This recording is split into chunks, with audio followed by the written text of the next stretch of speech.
أحب الوفاء بشتى الصور، أحب الوفي الأمين الأغر، فأهل الوفاء كلون السحاب. الحمد لله الذي كان بعباده خبيرا بصيرا، وتبارك الذي جعل في السماء برودا وجعل فيها سراجا وقمرا منيرا، والصلاة والسلام على من بعث ربها هاديا مبشرا ونذيرا، وعلى آله وأصحابه وسلم تسليما كثيرا.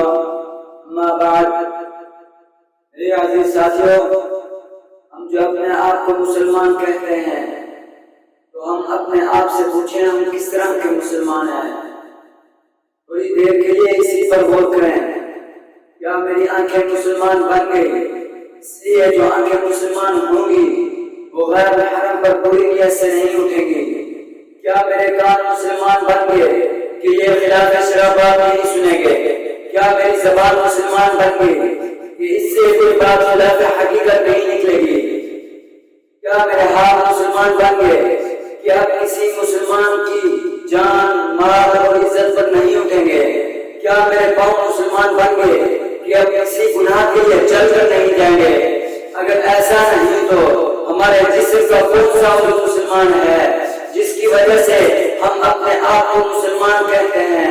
दिल है तो गैरों की मोहब्बत से भरा हुआ है, ज़हन है शैतानी ख्यालात से हटा हुआ है, आंख मैली है, ज़बान गंदी है, जायज़ नाजायज़ में फर्क नहीं, हराम हलाल में तमीज़ नहीं। तो फिर सोचिए आखिर मुसलमानी किस चीज़ का नाम है? ज़बान से कह के दिया ला इलाहा तो क्या हासिल? दिल ने कहा मुसलमान नहीं तो कुछ भी नहीं। बारकल्लाहु ली व लकुम फिल कुरआनिल अज़ीम व फिस सुन्नति नबिय्यिल करीम। أحب الوفاء بشتى الصور، أحب الوفي الأمين الأغر، فأهل الوفاء كلون السحاب.